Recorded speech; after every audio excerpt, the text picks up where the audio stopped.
예, JV 우파 방송, 이제 부정선거 이슈에 이제 집중해 왔었는데, 이제, 오늘은, 안보 상황이 매우 이제 위중한 관계로, 한번, 자료들을 한번 정리해 봤습니다.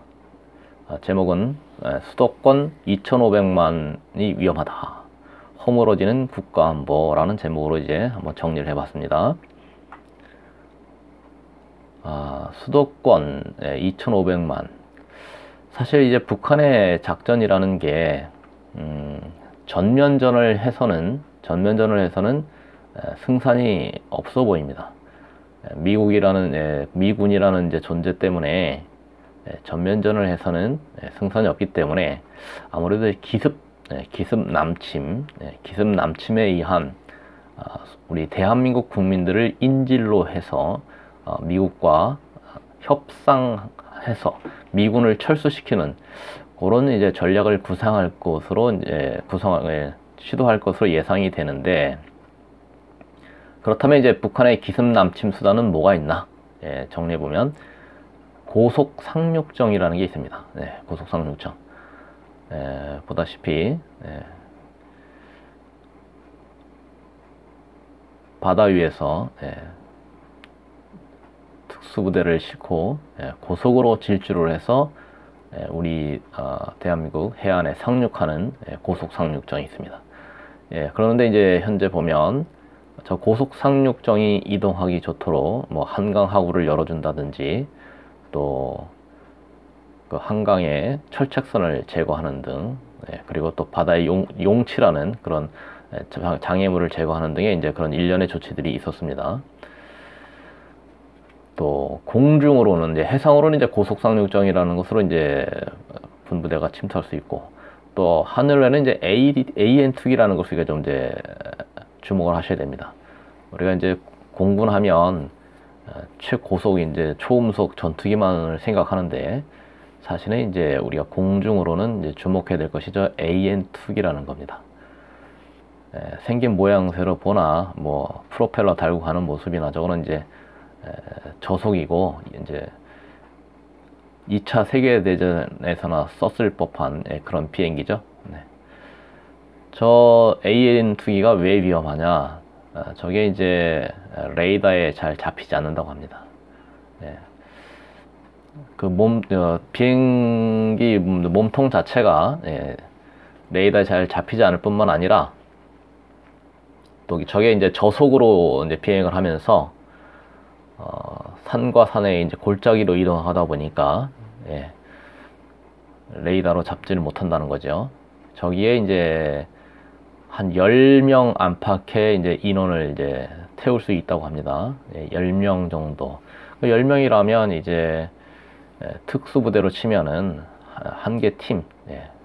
보통 이제 군부대는 이제 한 개 소대 그러면 40여 명인데, 적진 침투 특수부대는 보통 한 10명 정도가 한 개 팀이죠. 우리나라도 이제 뭐 공수부대나 이런 특수부대들은 이제 한 10명 단위로 한 팀이라고 이제 해서 팀워크를 이뤄서 움직이는데, 저 AN2기라는 비행기에 10명 정도가 이제 승선을 한다는 겁니다. 한 팀 정도가 내려와서. 그럼 저 비행기가 이제 한 대만 운영되는 게 아니고 이제 수백 대를 운영하기 때문에 적 특수부대가 이제 우리 대한민국 후방에 곳곳에 이제 특수부대를 내려놓을 수 있다는 거죠. 저게 이제 야심한 밤에 레이더에 잡히지도 않는 상태에서 또 육안으로 이제 관찰하는 이제 초소들 GP를 철거해 버리게 되면 쉽게 이제 침투를 할 수 있다는 거죠. 자, 그 다음에 이제 보세요. 특작부대입니다. 특수작전부대. 아주 복장을 보면 저게 대한민국 국군의 복장입니다. 최근에는 이제 우리 아군이 복장을 좀 바꿔서 색깔을 바꿨지만, 저 얼룩무늬 전투복, 저것은 이제 우리 대한민국 군의 전투복장입니다. 자, 북계군이 대한민국 전투복을 입다는 것은 최전선에서 적과 아군의 구분을 해놓고 싸우는 작전이 아니고, 저것은 이제 우리 대한민국 후방에 침투하겠다 하는 것을 이제 아주 대놓고 보여주는 겁니다. 아군 복장을 한 그런 적의 특수부대가 우리 대한민국 후방에 이제 침투했을 때 우리 국민들은 헷갈리게 되는 거죠. 저것이 아군이야 아니면 적군이야 구분을 못 한다는 거죠. 저 국군 복장을 한 이제 침투 부대의 그 헬멧을 보게 되면 후레쉬가 두 개가 달려 있습니다. 야간 전투를 한다. 뭐 어두운 곳에서 전투를 한다는 건데 저 모양새로 봐서는 사실은 이제 땅굴입니다. 땅굴. 땅굴 내에서 어두운 곳을 비칠 수 있도록 움직일 수 있도록 헬멧에 후레쉬를 달아준 걸로 보이고요. 그리고 위장 크림을 했다는 것 저것도 야간에 주로 써먹는 방법이고 또 선글라스를 꼈습니다. 선글라스는 아주 검은색 선글라스를 꼈는데 저기 야간에 선글라스를 낄 일은 없는데 왜냐? 저것은 이제 땅굴에서 오랜 시간 있다가 밝은 공간으로 나왔을 때 눈부심을 방지하기 위한 목적으로 선글라스를 꼈을 가능성이 높습니다. 그리고 총신을 보게 되면 총신이 약간 이제 비스듬하게 들었을 때 몸 밖을 벗어나지 않습니다. 그러니까 약 30cm 그 전후로 벗어나지 않는 저렇게 짧은 총신이라는 것은 땅굴로 치면 구찌 땅굴이라는 것은 이제 폭이 약 70cm도 안 돼, 70cm 정도 되나 그런 좁은 땅굴을 지날 때 용이하도록 그럴 때 이제 작전을 쉽게 할 수 있도록 총신을 짧게 했다는 것으로 추측이 됩니다. 그래서 이렇게 북괴는 해상으로는 고속 상륙정을 운영하고 공중에서는 저속 구형 비행기인 AN2기로 레이더를 피해서 침투할 수 있고 또 땅굴로도 침투할 수 있는 그런 이렇게 특수 작전 부대를 운영하고 있습니다. 자, 북괴 기습 침투가 예상이 되는데 한편으로는 저 북괴 기습 침투가 좀 쉽도록 그럼 보조 행위들이 이제 우리 대한민국에서 벌어지고 있습니다.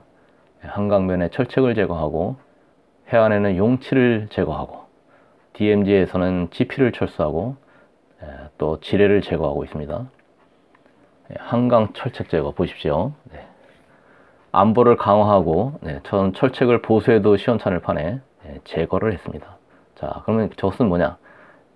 해상으로 서해안이 뭐 가깝지요. 서해안을 통해서 한강으로 고속 상륙정이 들어와서 상륙해서 적군이 서울로 들어오기 좋도록 철책을 제거하는 것이다. 이렇게 보여지는 거죠. 평화 타령, 평화 노름을 하면서 안보 상황은 지금 현재 최악인데 저렇게 안보 시설물들을 제거하고 있는 겁니다. 또 해안에는 이제 고속 상륙장 같은 것이 쉽게 해안에 상륙하지 못하도록 우리가 이제 용치, 용의 이빨이라고 그러죠. 용의 이빨 모양의 저렇게 장애물들을 설치해 놨었는데 우리가 이제 북괴 대남 공격, 우리 대한민국의 공격을 우려해서 이렇게 장애물들을 만들어 놓은 거는 오래전에 안보의식이 투철할 텐데 이제는 저 해안의 용치들을 제거하고 있습니다. 그러니까 적의 상륙을 도와주겠다는 거죠. 또 이제 휴전선 비무장지대 내에는 이제 우리 군부대가 주둔하면서 적의 동태를 감시하고 있습니다. 그 감시하고 있는 이제 소대 단위로 주둔하고 있는 곳이 이제 GP입니다. 그 GP가 이제 적군과는 거의 서로 마주 볼 수 있는 정도의 거리에 보통 있습니다. 저렇게 가까운 곳은. 근데 저 GP를 이제 철수해서 적군의 침투를 감시하지 못하게 한다는 거죠. 그럼 휴전선은 저한테 누가 감시하고 누가 지킨다는 겁니까? 저는 GP를 철수하고 있습니다. 또 적들이 이제 비무장지대를 쉽게 넘어올 수 있도록 지뢰를 제거하고 있습니다. 얼마 전에는 선글라스 끼고 철원 쪽에 지뢰 제거 작업을 가서 확인하고 온 그런 사례도 있는데 이제 JSA 쪽, 그러니까 우리 임진강 이제 1번 축선이라고 하죠. 통일로 쪽으로는 이제 JSA 쪽에 지뢰를 제거했다 하고, 또 이제 철원 쪽이죠. 그죠? 이제 5번 축선이라고 하죠. 5번 도로를 중심으로 한 5번 축선 쪽에서 이제 철원 쪽에서 열심히 이제 지뢰를 제거하고 있는 것 같습니다. 그것은 이제 적군이 공격해 온다면 주 공격로가 있고, 그 주 공격로 외에 또 보조 공격로가 있습니다. 그래서 JS 쪽과 저쪽에 철원 쪽 양쪽에 이제 길을 내고 있는 걸로 보여집니다. 그래서 지뢰 제거, 이것도 북괴의 기습 남침을 도와주기 위한 일환이다, 이렇게 이제 해석이 됩니다. 또 이제 넘어오고 난 다음에 이제 북괴가 이제 도발을 했어요. 탱크를 몰고 내려올 경우에 이제 원래 그 탱크 방어 전략으로서 대전차 방어 시설이라는 것을 만들었습니다. 콘크리트 덩어리죠. 저거를 이제 탱크가 지나갈 수 있는 길목에, 달리 길이 없는 곳에 저렇게 저걸 넘기 위해서는 산을 이제 또 뚫어야만 되는 그런 곳에 대전차 방어 시설을 설치해 놓고 했는데, 저거를 미관상의 이유로 이제 철거를 하고 있는 거죠. 저건 누가 봐도 북괴의 남침을 도와주려는 그런 작업으로 보입니다. 자, 이제 이렇게 하드웨어적으로 안보를 허물고 있는 것 외에도 소프트웨어로 보면 우리 군 병력들이 군으로서 제대로 기능을 못하도록 하는 것도 하나 이제 방법이죠. 자, 그건 뭐냐? 이제 군 병력들의 외출 외박을 이제 내보냅니다. 자, 평일 일과 후에 병사들이 외출을 마음대로 한다. 병사들로서는 군에서는 군 병력들로서는 환영할 일일 수도 있습니다. 편하게 해주고 놀게 해주면 좋죠. 그런데 전시 대비 태세는 이제 허물어지겠죠. 놀기 좋아하고 외박하고 외출하는데 긴장감이 생길 수가 없죠. 항상 군은 만일의 사태에 대비를 해서 긴장하고 있어야 되는데, 외출이나 하고 외박하면서 혹시라도 술이라도 마시고 이렇게 하면 이렇게 군기가 완전히 풀어진 군대를 이제 우리가 당나라 군대라고 그러죠. 속된 말로 전혀 전투를 할 수 없는 그런 군대로 만들어 버린다 하는 것이 이제 또 군병력 외출 외박 내보내기, 위수구역 없애기, 이런 것들이 벌어지고 있는 겁니다. 또 서해 NLL을 양보해서 북괴의 어선들이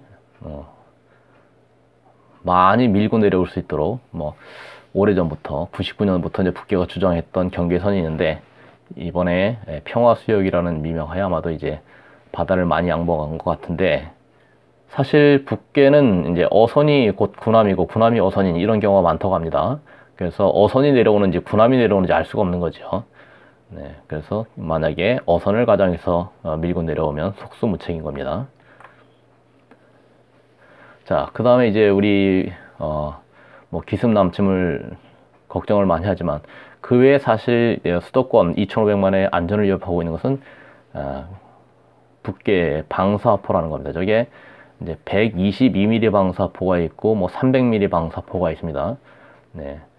122mm 방사포라는 것은 좀 사거리가 짧은 것이고, 300mm 방사포는 좀 사거리가 긴 것인데, 저 이제 왼쪽에 있는 것은 북괴가 이제 공개했던 그런 방사포고, 오른쪽에 있는 것은 이제 중국이 보유하고 있는 신형 방사포라고 하는데, 저 중공에서 개발한 저 신형 방사포가 또 북에도 들어갔다고 합니다. 그렇다면 저 방사포는 이제 사거리가 짧은 것은 한 40km, 저 신형 방사포 같은 경우는 한 70km.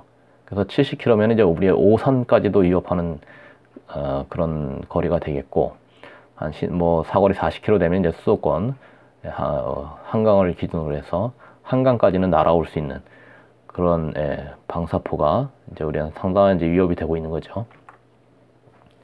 또 장사정포라는 게 있습니다. 저거는 이제 사거리는 한 30에서 40km 잡는데, 저거는 이제 그 위협이 되는 것은 저게 숫자가 좀 많다는 겁니다. 한 15,000여 문 정도 된다는 걸 알고 있는데, 저것이 만약에 일시에 발표를 하게 되면 상당한 피해를 입을 수 있는 것이죠.